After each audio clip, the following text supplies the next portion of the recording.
Alright fuckers, welcome back to Total Extreme Wrestling 2016. It's episode 2 and we are ready for the WWE brand split.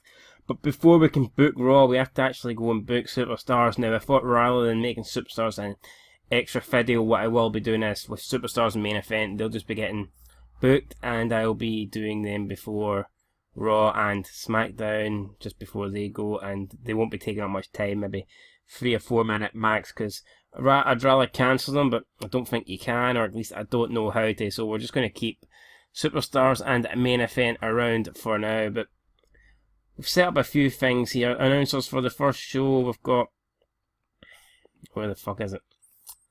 We've got, yeah, so Raw, that's the announced team that we picked for Raw. Saxon, JBL and Cole, and for SmackDown they have Booker T, Lawler and Ronaldo. What we're actually going to do is we're going to keep these Raw and SmackDown announcers. These guys will not be in the draft, but for the minor shows, main event and Superstars will not be featuring any of the commentators from the A show from that particular brand. So WWE Superstars for the first week, until we know the brand split, will have commentary for Saxon, Michael Cole and JBL.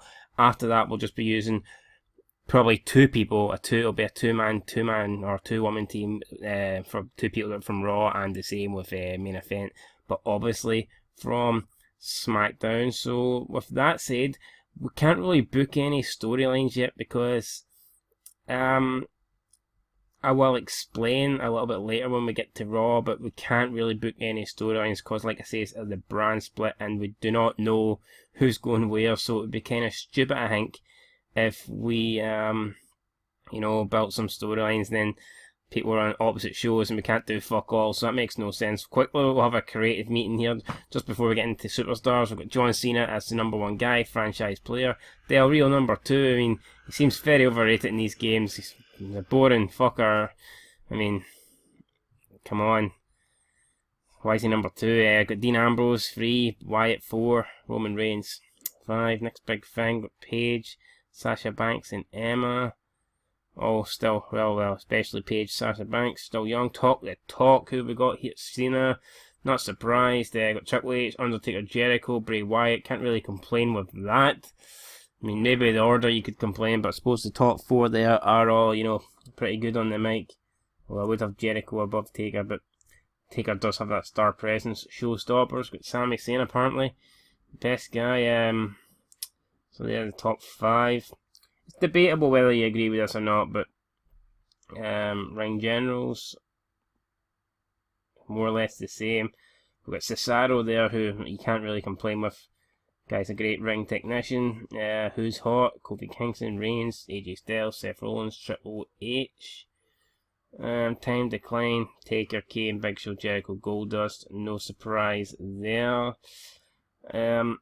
I think that's us, guys. We're ready to get into the first show then, which is Raw. But first, like I said, we have to do a thing. But I've already booked it here, so before we get into that, let's quickly have a look at the night. So here we go. We've got some people injured here. We've got some people not available for shows. We've got Lesnar not contracted for B shows. Neither is Singh or Taker. And we've got Nikki Bella, Randy Orton, and Tyson Kidd, who are still out. So yep, there you go. And notable personalities, mostly positive apart from Ric Flair and Brock Lesnar, who are both negatives for some reason. I'm not going to read all these out, but most of them are apparently locker room leaders or at least positive influences. And then notable relationships, everything appears to be good apart from Mick Foley and Ric Flair, so hopefully they get separated in the brand. Backstage rules having a negative effect overall, but your leadership skills are helpful. Very good. Big Finny Mac there leading the guys backstage. They know better. It's they're fired or you're fired, whatever the fuck. So let's get into the show, and hopefully we can do well here, guys. Hopefully we can do well. Hopefully you don't freeze on me. Has it actually froze? Oh my god, it's fucking froze. Okay, so finally got it to unfreeze, and we kick off Superstars with Baron Corbin taking on Sin Cara, and in a terrible match, Baron Corbin defeated Sin Cara in 9:27 by pinfall with an end of days, and It pretty much was a terrible match. 32E plus, and this guy is fucking. He's got more hair on his head than he has ratings here, and he hasn't got a lot of hair. So yep, card doesn't seem to click at all. Made for an awkward bout. Match deserved better announcing. Well, really, fucking Michael Cole is supposed to be the voice of WWE, and he can't even commentate on a match on Superstars. This match was a poor way to start the show, took away the crowd's initial enthusiasm. The match cooled the crowd a little. Baron Corbin 32 in ring performance, Sin Cara 44. No improvements. The dirt sheet, Baron Corbin got a bonus for star quality. Segment rating was penalised for being a poor start to the show, fair enough. Penalised for being unable to use spinal impact moves. Plus for momentum. Penalised for inconsistency.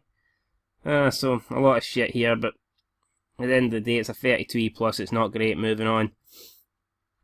We have a video here with just hyping up Steph McMahon and Mick Foley, the Raw management team, and just basically a video hyping up Raw. It's got a 73B, much better than the match that kicked off the show, and hopefully we can get more of this. So we move on to the next segment. It is Renee Young talking to Titus O'Neil backstage. Titus O'Neil set to take on Ryback in tonight's main event, and if he wins he'll be looking to get a shot at the US champion Rusev. He wants his rematch, and that's basically what he's saying to Renee Young. So the segment deserved better announcing. Michael Cole's fucking letting the team down.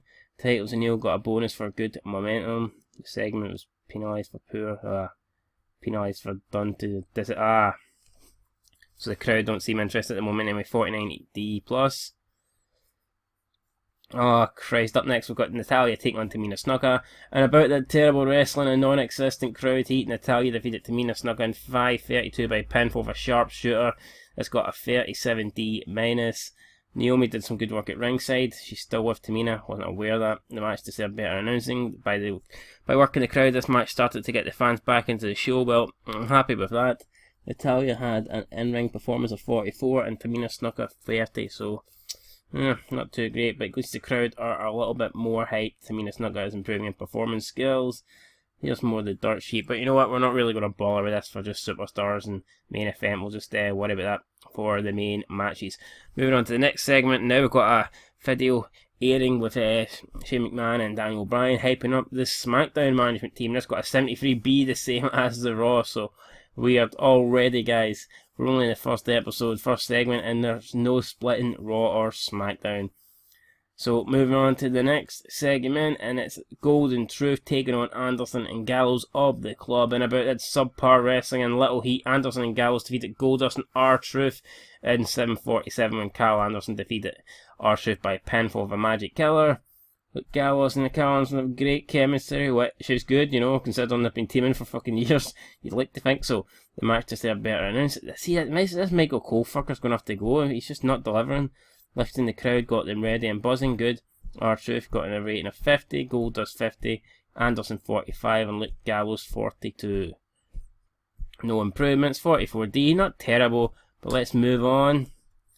And then backstage after that we have AJ Styles, Luke Gallows and Carl Anderson, yes, you know, known as the Club. So backstage they're hanging out. AJ tells the boys they did well tonight, and that it doesn't matter where they get drafted on Raw because the Club is for life, and they'll do that wee mad hand club signal thing that they stole and ripped off the NWO, and basically that's how this segment ends. The performance of AJ was good, which is good stuff there.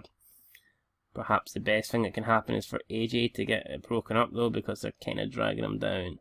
And just positives there from the dirt sheet. So anyway, 49D plus. And moving on to tonight's main event, Titus O'Neil taking on Ryback, and about the decent what the fuck's that? Decent wrestling, but not much way of heat. Titus O'Neil defeated Ryback in 10:20 by pinfall of a Clash of the Titus. It's got a 52D plus. And again, the match deserved better announcing. Michael Cole, you're going to get killed, son. You're going to get shot. That time, Jerry Lawler was squishing your face against the tie, choking you on the wee mad coal miner box. That's what you're getting, son. Titus O'Neil got a rating of 55, Ryback 56. No improvements. The dirt sheet, there you go. Load load of shit I'm not really wanting to read. So when Titles O'Neill wins 52D+, and after the match, we has Rusev coming out alongside, well, Lana alongside Rusev, should I say, and Rusev starts attacking Titles O'Neill and beats him down to end the show. That's got a 59C rating. Rusev and Lana have good chemistry, but Lana is not suited to her gimmick, so we'll maybe look to try and change that. But that's a 59 to end the show. I mean, I'm not looking, I don't know, we'll end, obviously we're going to end the show here. I don't think it did well. If we can sneak into the 50s somehow, I'll be delighted, but I don't think we will. And there you go. We've got a 44D, not fucking good. Not good at all. But anyway, like I say, these shows are not really going to matter. It's going to be putting all the effort into Raw and Smackdown, so I'm going to go and pause this, going to book Raw, then we'll be back with Raw to see what happens. But until then, guys, don't be going anywhere because the show is just beginning. Alright guys, so here we go. Raw is locked and loaded and we're about to fire. So this is going to be the brand split, the draft. It's happening 3-hour show. Going to be action packed. Let's go. Book the show. It's time to run it now. So we start off Raw with Vincent Kennedy McMahon, the chairman of the board, comes out. No chance! That's what you've got, no chance. They fucking WWE ever been good again? Wait until this prick dies. But anyway, basically McMahon comes out and he gets us a 71B-. McMahon comes out to welcome us to the WWE draft and announces the rules of the draft. So basically, just like in real life, Raw gets the first pick. There will be 5 wrestlers drafted per round. Raw 3, SmackDown 2. Yes, I stole that after WWE as well because I thought with the 3-hour and 2-hour shows respectively, it worked kind of well. Teams and stables will be drafted together. Yes, I stole that too, my thief. Titles will be drafted exclusive to that show. Technically, I didn't steal that, so yeah, I will not. You won't be seeing another set of tag titles or another women's title. Whichever title gets drafted to that show will be exclusive to that show. My thinking behind this was to try and make the brands different. So obviously they're always going to be different because you've got different set of rosters and SmackDown's an hour less. But you know, if say for example, if one brand's got like a tag team division and the other brand gets the women's division, it would be different because you're only going to see that title on the one brand. So I thought that was a good bit to put in. And Shane and Stephanie will draft the first round. The respective GMs will draft the rest. Vince says WWE is all about competition and that's what he expects from this draft. He will not accept failure from anyone, especially if they've got the last name McMahon. So the segment to serve better colour commentary, which is pretty shite, because you know, what's Brian Saxton doing? Right, time to get out of there, Brian. You're pish. The angle got the show off to a strong start, which is good. The angle got the crowd hotter, which is good. Big Kenny Mackey, big Vincent is delivering. So good stuff. Dirt sheet. McMahon got a bonus for a good gimmick. Segment rating got a bonus for a good start to the show. Announcing quality was penalised for low experience. Segment rating was penalised for poor colour commentary. 71B though, decent start to the show. Moving on. With a promo package for tonight's WWE Championship match between Dean Ambrose and Seth Rollins.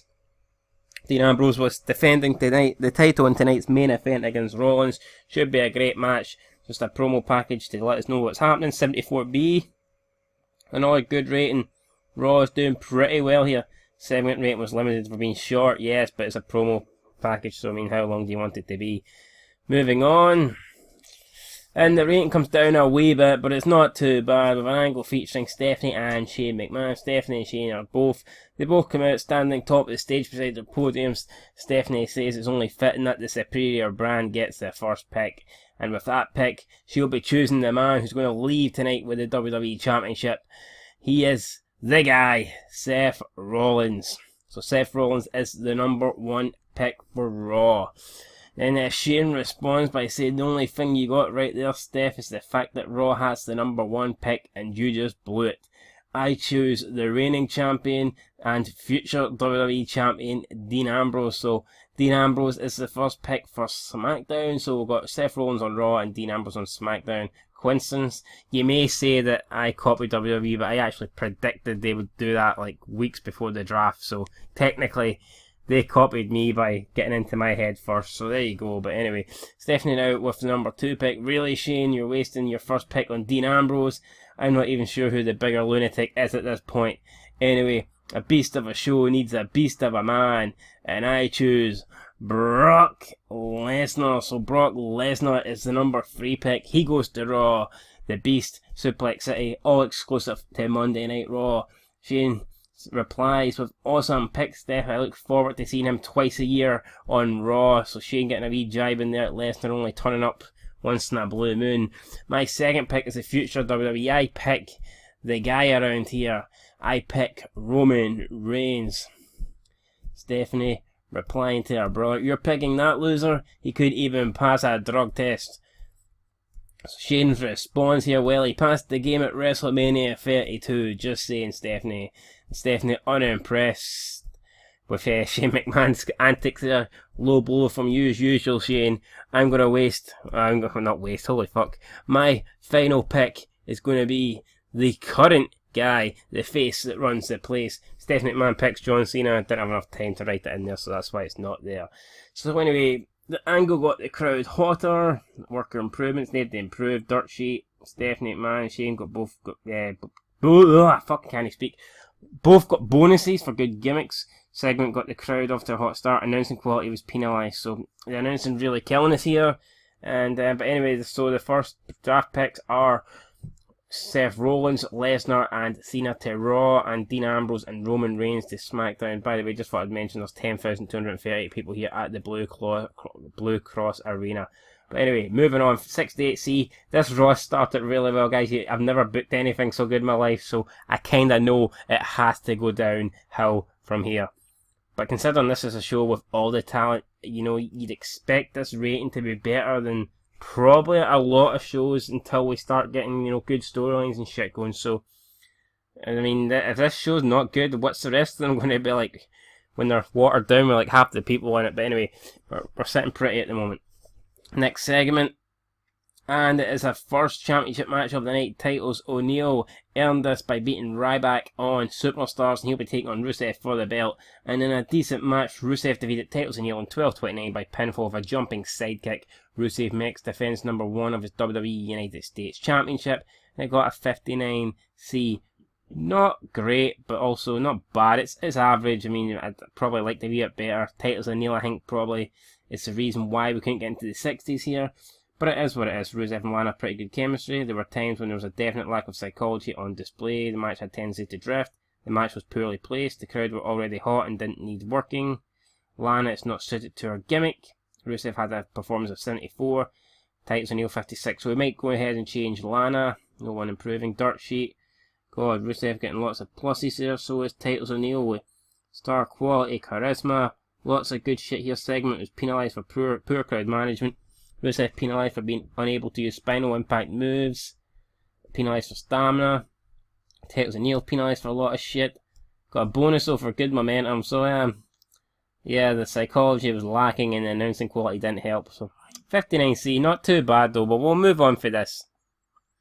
And after the match with Rusev, he's celebrating with Lana in the ring. He goes over the top. He's probably, you know, chanting on the mic. He's running down America going, these are all, I don't know, these are all failures. You can't beat me without a gun. And you're never going to pull the trigger on Rusev because I'll get Vladimir Putin to bomb me. Something along the lines of that. So Rusev running down America. And he says that he is their champion because they don't have a United States man to be good enough to be champion, really. So Lana helped Rusev during the segment. Rusev and Lana have pretty good chemistry, and Lana's not suited to her gimmick, which we will change. But 79B, fucking hell, that's brilliant. I think that's the best rating of the night so far, so good stuff. Moving on. Backstage, we've got Shane McMahon and Dean Ambrose. Shane tells Ambrose the whole of SmackDown is counting on him tonight, and that Ambrose though says it's fine, he's always been an underdog and this is no different. Ambrose tells Shane to make sure the champ has a party celebration ready for him this week on SmackDown. It's got a 68C+. And yeah, decent. The show's coming along nicely here, and both Shane McMahon and Dean Ambrose got bonuses for a good gimmick and good momentum. Moving on. Oh, solid rating here. Charlotte and Dana Brooke taking on Sasha Banks and Becky Lynch. And about the decent wrestling, fucking that's the second time I've said that. And a match of decent wrestling, mate. Wrestling. A match had decent wrestling, but little heat. Sasha Banks and Becky Lynch defeated Charlotte and Dana Brooke in 8:05 when Sasha Banks defeated Dana Brooke by submission with a bankrupt. I thought it was called bank statement, but I don't know. It says bankrupt here. Dana Brooke was the weak link, struggling to keep up with everyone else's in-ring performances. I should have knew that. I should have tried to limit her in the match. It's my fault for not doing that. Charlotte and Dana Brooke have absolutely zero chemistry as part. Well, you know, I was kind of hoping that they wouldn't get split up in the draft tonight, but after that comment, you know, split them up all you want. The match just had better colour commentary. The match did its job. It gave the crowd a breather, which is good. Dana Brooke 42, Charlotte 57. Becky Lynch and Sasha Banks put in ring performances of 81. Great stuff. The Boss Has Flair storyline has advanced with this segment. So yeah, Sasha Banks, she has the flair to be the, I don't know, just trying to rip off Charlotte's name. So yeah, it's what it is. Lots of improvements here from all of them, so that's good. Dirt sheet, you can see stuff here, but you know what, unless the rating's great or unless it's horrible, I'm not going to go too much into dirt sheets because I don't want these videos to drag on for that long. So we'll just move on to the next segment, match, whatever it is. And it's a segment and it's featuring the GMs Mick Foley and Daniel Bryan, and it is time for round 2 of the draft. Foley and Bryan come out to their respective podiums. Foley thanks the fans for the yes chance. Well, they might not be for him, but Foley taking the praise anyway. He says that Raw will be full of legends and every show needs a legend killer. He knows about being killed by this guy. Mick Foley picks the Viper, Randy Orton. Bryan now with SmackDown's third pick of the night though responds, sometimes the word legend can be thrown around, but there's no doubt this next guy is a legend. He has done it all. All he has to do now is prove it in WWE. Daniel Bryan picks the phenomenal AJ Styles. Foley says AJ has never proved it in Mexico like his next pick, Alberto Del Rio, or whatever. Bryan says his next pick will fight anywhere. He picks fight Owens, fight Kevin Owens. Foley responds with, if you want to see a fight, then Raw is the best place. He picks the entire Wyatt family. Bryan suggests to Foley, instead of talking about fighting, why don't we actually do it tonight? Bryan wants Team SmackDown versus Team Raw. Foley accepts the challenge. This gets a 68C+, and the angle got the crowd hotter. Good stuff indeed. Although this isn't good, we've only got 1 positive and 3 minus here. Foley's not got a gimmick. Daniel Bryan poor momentum and announcing quality low again, but 68C+ rating, I'm happy with that. Let's move on. And the second bout of the night is third bout of the night. Sorry guys, third bout of the night. Forgetting there. Jericho taking on Mark Henry in a decent match. Chris Jericho defeated Mark Henry in 8:15 by pinfall. 8:15 by pinfall with a code breaker. Yeah, it's got a 70C+ rating. Mark Henry is looking very stale, which, I mean, he's been looking stale for about 25 years now. It's not good. We'll need to try and do something about that. Color commentary, letting the match down again. Jericho with an in-ring performance at 79.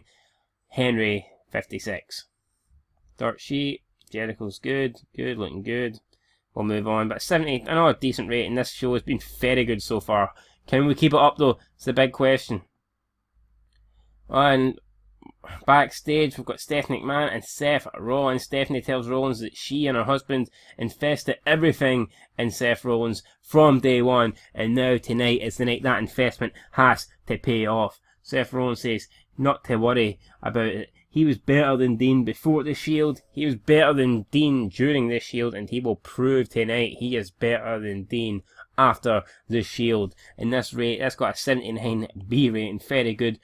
Can't get into the 80s yet, but I'm happy with the way this is going. This is going very well. Seth Rollins and Stephanie McMahon also getting pluses here on the dirt sheet. Very good indeed. 79B. Moving on backstage, we've got an angle with Jericho as he interrupts both the Raw and SmackDown GMs. It's got a 73B minus. Another great rating. Jericho confronts Foley and Bryan backstage. He says he just beat the world's strongest man. Therefore, he is the world's strongest pick. He tells them they know what to do next. And he walks away before telling them to drink it in, man. So Jericho wants them to drink it in. Are they drinking it in? We'll find out in the next round of drafts. But Jericho looked good, and that's all that really matters. The dirt sheet is also giving some positives. And all 73B minus, good rating. Moving on, we've got a promo here hyping up Team SmackDown versus Team Raw tonight is going to be Raw's John Cena and Del Rio taking on SmackDown's AJ Styles and Roman Reigns. And all 76B minus, great rating. Oh Jesus, yes. Don't be spoiling shit. Up next, we've got Sami Zayn taking on Kevin Owens. This could be the last time these two ever face off. So they're going all out for one more match. And then a decent match. Kevin Owens defeated Sami Zayn in 1741 by pinfall with a pop-up powerbomb. This got a 70 C+. Sami Zayn and Kevin Owens have great chemistry. It showed in the performance. And they both got in-ring performances of 70. Dirt sheet here. Lots of plus here.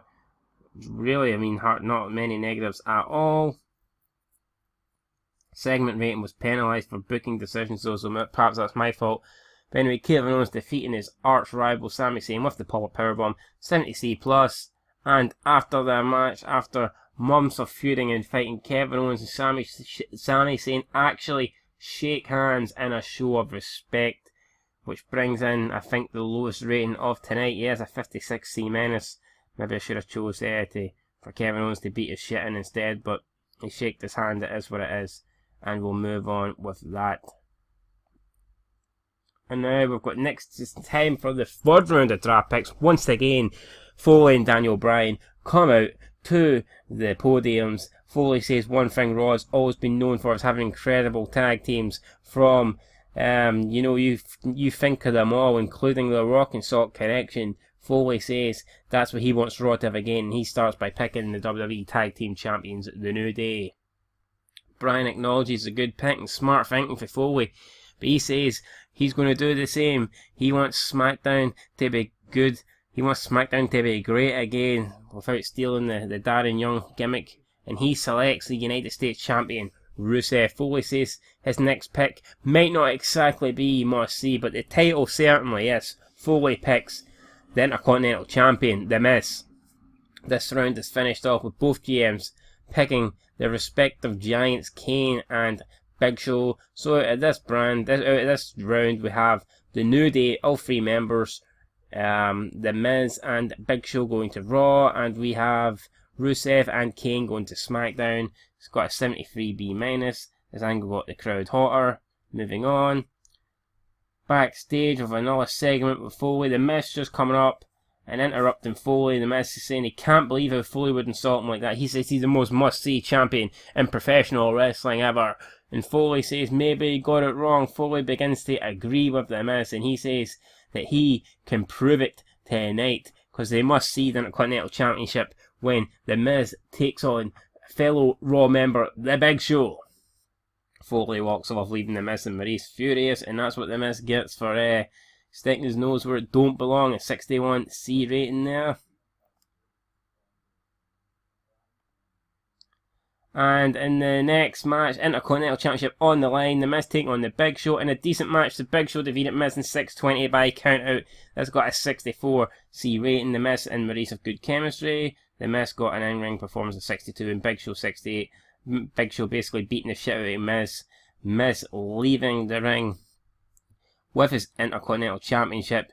He may have lost the match, but he keeps the belt, and that may be all he cares about at this time. So the Miz there lost, but he's still the champ. Big Show not too happy. 64C rating. I'll take that. It's not the end of the world.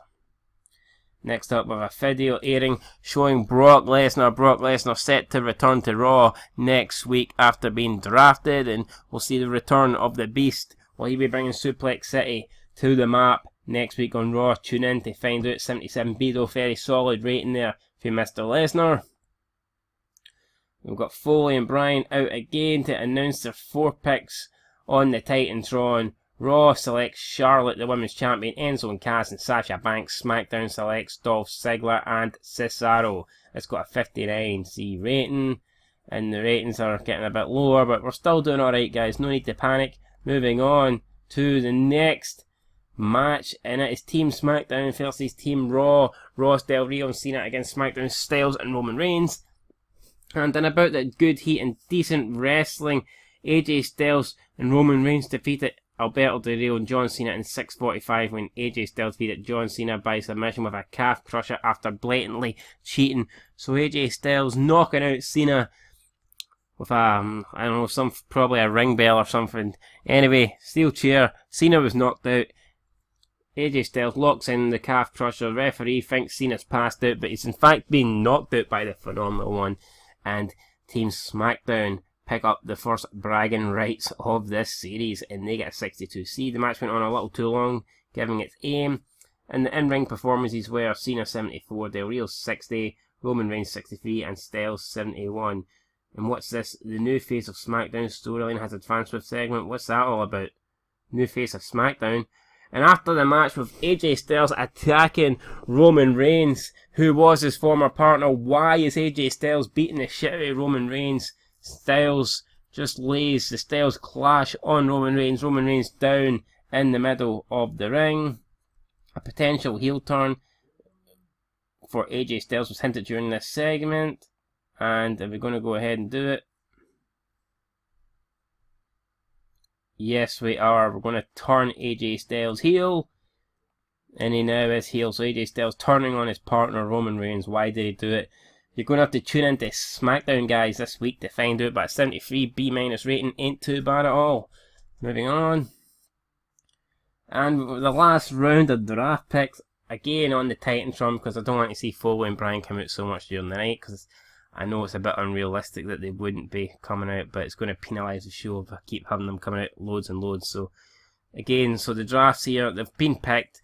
Raw selects the Usos, the Dudleys, and Becky Lynch. SmackDown selects Sheamus and Sami Zayn, and this gets a 64C minus to end off the drafts tonight. The rest of the drafts will be done at random, and they will be done before SmackDown airs. So tune in for that, guys. But yeah, so they're going to be completely random. Obviously, I'm booking this, so I did select the Raw and SmackDown rosters, but the remaining superstars will be drafted completely random, so who knows what's going to happen. 64C though, not too bad. Moving on. Backstage, we've got Vince and Shane look as if they're wearing the same suit. But anyway, we've got the McMahons. They're sitting backstage in the office and they're ready for this championship match. That's got a 71B-. Both Shane and Stephanie shitting themselves. They know the importance. Their man has to win here. And in tonight's main event, Dean Ambrose defending the title against Seth Rollins. And a good match. Dean Ambrose defeated Seth Rollins in 17:36 by pinfall with a dirty deeds. Dean Ambrose makes defense number 1 of his WWE World Heavyweight title, and this got an 80B rating. Very good there. The Lunatic Fringe, Dean Ambrose managing to defeat Seth Rollins. Dean Ambrose was tiring towards the end. There were times when there was definitely a lack of psychology on display, and the match tended to drift a little. The match deserved better colour commentary. The match got the crowd buzzing. Dean Ambrose got a performance of 74, Seth Rollins 77. Dean Ambrose is improving in technical flying and performance skills. And you can see the dirt sheet, but I'm happy with that 80, so we're not really going to check too much into it.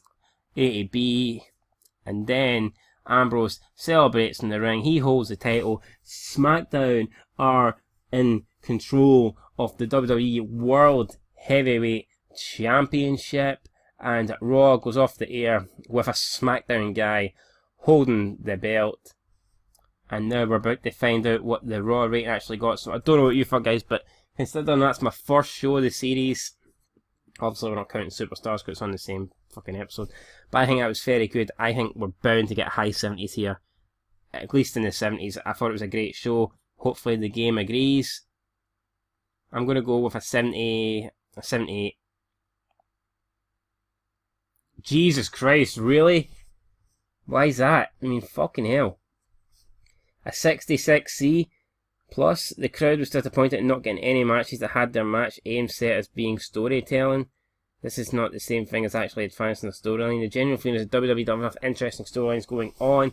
This show increased their popularity in 8 regions, but the show lost its popularity in 23 regions. So, great, disappointing stuff. I mean, all those good ratings I got down the drain.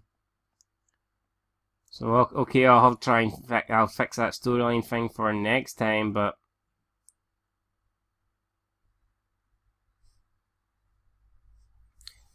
so now we've got emails that we need to jump in and read, but first of all, let's have a quick look. The Raw report is the first thing up here.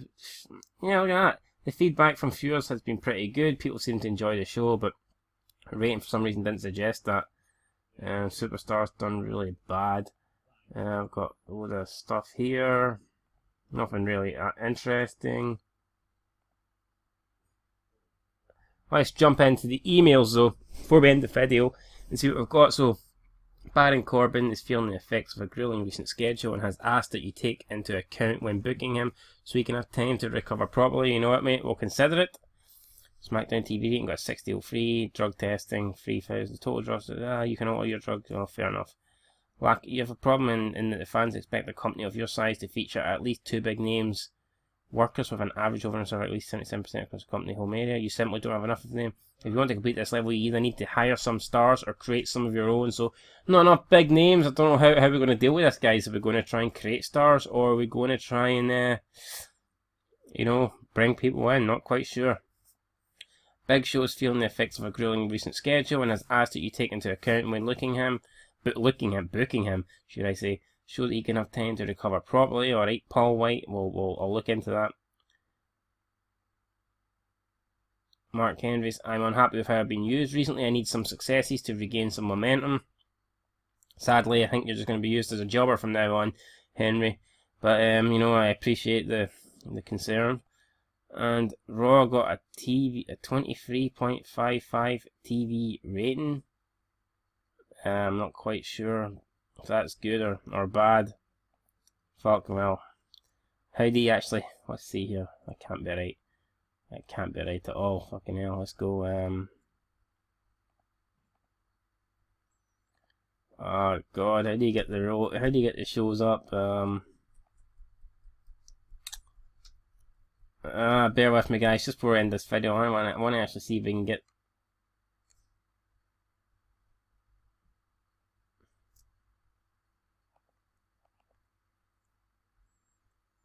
Oh, come on, where's the shows?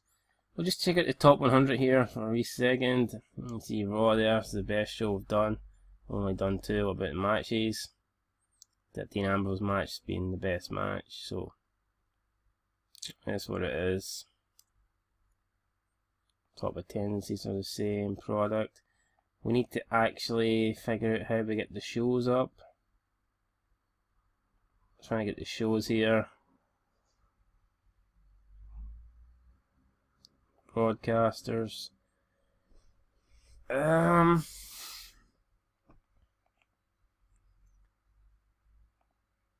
What's on TV? Where's the TV things? Oh fuck, can't find it.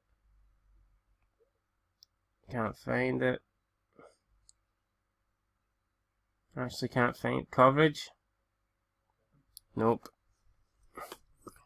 Trying to find out where you actually get the TV rating things, but it doesn't appear to be here. I don't see it. Don't see it. Can't see it. WWE Performance Center. Broadcaster. Oh, it's on TV. Ah, Jesus. It's pissing me off.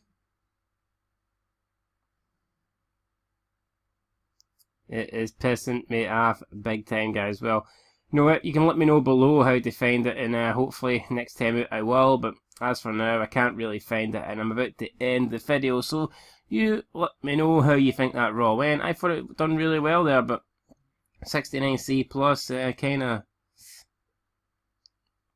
kind of says otherwise. But it is what it is, guys. So you let me know what you thought of the first show. I'm happy with how I booked it. I'm happy with how things went. Obviously, I'd liked a better rating, but we didn't get it. So let me know what you think of the first episode of the Brand Wars. Next episode we'll be running Smackdown. It will have obviously the full rosters, and then from episode 4 it will be the brand split rosters, just the Raw and Smackdown exclusive rosters, and I don't think that's it I've got to show you. I could quickly show you the storylines just before we go here. You see the new face of Smackdown is a 56C minus, and the boss has Flair's got a 61, so I'm sure we'll find out more about what that AJ Roman Reigns thing was on Smackdown. But until then, guys, I've been Son of Scotland 90. This has been 2013, 2016 even. Fucking hell, I'm 3 years slow. I know I'm retarded, but I didn't think I was that bad. We'll find out what happens in the next episode of WWE Brand Wars. But until then, Peace.